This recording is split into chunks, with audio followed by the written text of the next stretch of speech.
Halo cuy, kali ini kita nonton film yang santai-santai aja ya. Ya, hitung-hitung untuk menghibur waktu senggang kalian. Semoga kalian dimanapun berada tetap sehat-sehat aja ya. Ya, walaupun agak sedikit tidak waras, masih wajar lah ya. Ya udah kalau gitu, selamat menonton.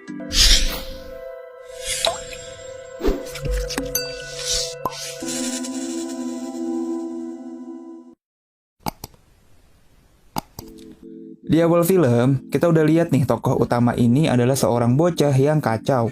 Orang tuanya tuh di penjara, dan kulkas di rumahnya isinya tuh teh botol semua cuy. Ibunya pun mabok sambil megang botol dan ada beberapa pil bintang 7. Dari sini kita udah dapat kesimpulan kalau ini adalah sebuah contoh keluarga yang sangat bahagia. Lalu cerita pun mundur 2 minggu sebelumnya. Jadi ini alurnya mundur ya. Mereka ini adalah keluarga Steven. Padahal lagi ada di dapur semua nih.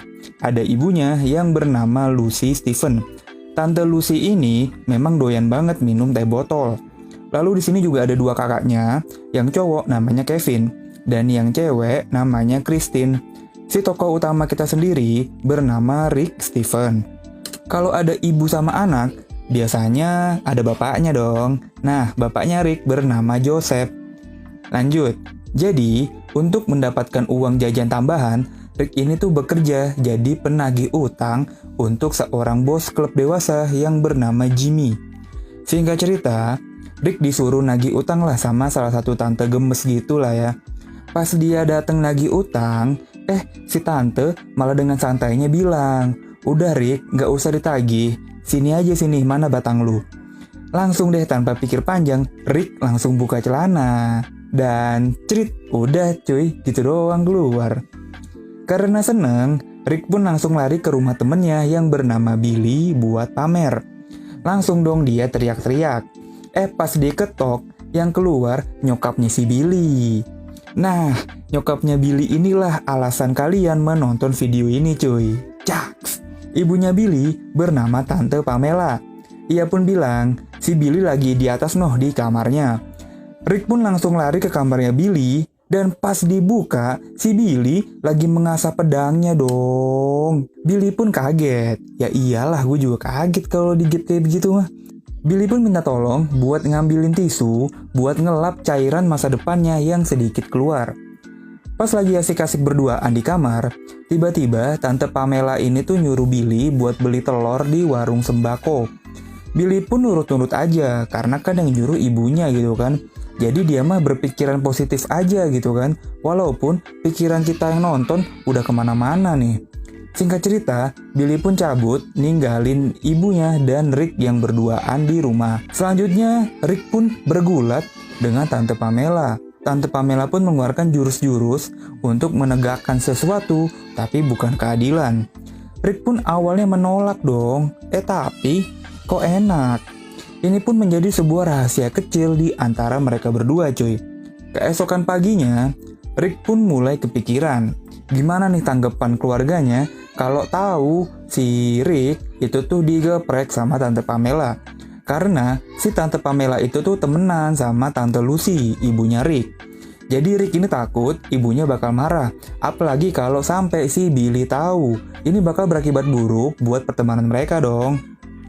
Singkat cerita, pas di sekolah, Rick ini diajak taruhan sama Carlis buat jadian sama si Nina.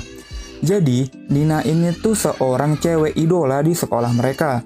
Ya, pasti kalian punya dong cewek cantik di angkatan kalian yang dijadiin rebutan sama semua cowok-cowok di sekolah. Tanpa pikir panjang, Rick pun mengiyakan taruhannya Carlis. Walaupun Rick ini tuh nggak kenal sama sekali cuy sama Nina. Akhirnya, Rick pun tersadar akan kebodohan yang sudah ia lakukan.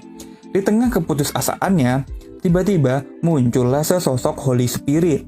Holy Spirit itu apa ya? Kayak bidadari gitulah ya.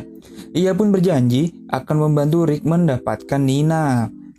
Pulang sekolah, Rick pun langsung tancap gas buat kenalan sama si Nina. Karena mereka nih belum saling kenal, ya Rick pun masih ngomong basa-basi gitulah ya. Tiba-tiba cowoknya si Nina dateng dong. Cowoknya sih memang tipe cowok idaman banget lah ya. Keesokan harinya, Rick ini berhasil lah ngajak Nina buat pacaran dengan minjem mobilnya Billy. mereka pun mampir ke motel untuk nganterin narkoboy buat si Jimmy. Pas mereka mau cabut, Rick ini denger ada suara bapaknya di salah satu kamar. Nah, mereka pun malah ngerjain bapaknya Rick, yang ternyata bapaknya Rick ini tuh lagi main sama bapaknya Billy, cuy. Pantes lah, anaknya nggak bener karena bokapnya juga nggak bener, cuy. Mereka pun akhirnya ngumpul di sebuah kafe untuk melakukan klarifikasi. Di sini juga Nina kenalan dong sama orang tuanya Rick. Ya sudah tentu, bapaknya setuju lah. Pas di kelas pun, akhirnya Rick dan Nina sudah makin akrab nih, mereka udah mulai saling sapa deh. Singkat cerita, Rick dan Billy dipanggil ke ruang kepala sekolah. Dan secara nggak sengaja, mereka nemuin foto-foto murid cewek di laci kepala sekolah mereka sendiri, cuy. Kepala sekolahnya aja bejat, cuy. Akhirnya, pas pulang sekolah, Rick, Billy, dan Nina pulang bareng nih. Rick pun udah kehabisan akal.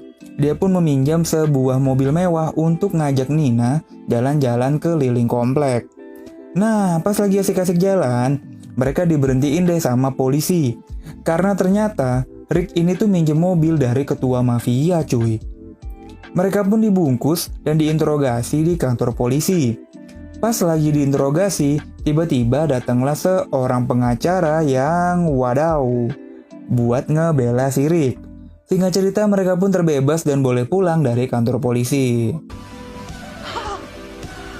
Dan pas mereka nyampe rumah, Christine kakaknya Rick lagi ngundang teman-temannya buat main dan mereka pun punya ide nih untuk memanfaatkan keadaan. Jadi Rick dan Billy itu ngundang teman-temannya buat party di rumahnya. Jadi semua teman-teman yang datang itu dimintain duit, cuy.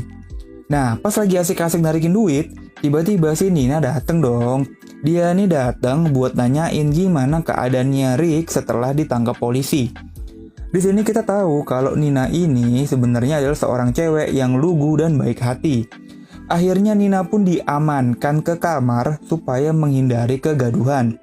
Ya, seperti biasa ketika seorang laki-laki berduaan di kamar dengan perempuan, yang ketiga adalah Tante Pamela pun datang untuk meminta jatah.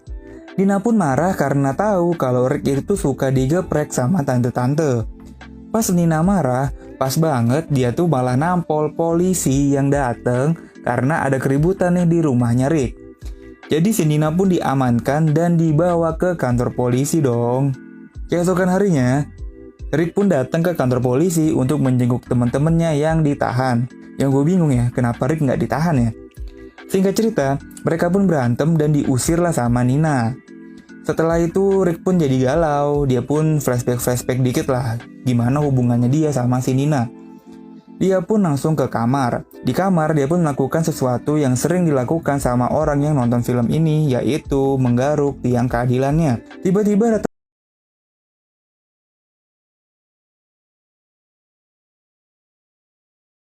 gereja. Di sana dia pun melakukan pengakuan dosa. Dia pun mengakui kalau udah beberapa kali digeprek sama Tante Pamela. Yang terjadi adalah dia pun malah berantem sama si pendeta. Karena si pendeta ini tuh juga menggeprek Tante Pamela, cuy. Karena tobatnya nggak berhasil, dia pun pulang ke rumah. Pas di rumah, Tante Pamela tuh nyamperin dia dong buat minta jatah. Tapi di sini Rick udah sangat tegas. Dia bilang nih ke Tante Pamela kalau dia tuh udah nggak mau lagi lah. Rick udah tobat. Jadi Tante Pamela dengan sangat berat hati pergi ninggalin Rick sendirian. Selanjutnya Rick pun ke rumah sakit menjenguk ibunya yang di awal film tadi itu kebanyakan minum teh botol, cuy. Mereka pun ngobrol-ngobrol santai sampai ibunya ketiduran.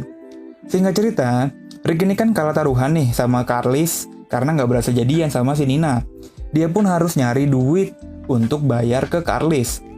Dia pun akhirnya ke pengacara yang nolongin dia tadi buat minta kerjaan. Dia pun dijadiin asisten sama si pengacara ini selama 20 tahun ke depan, cuy.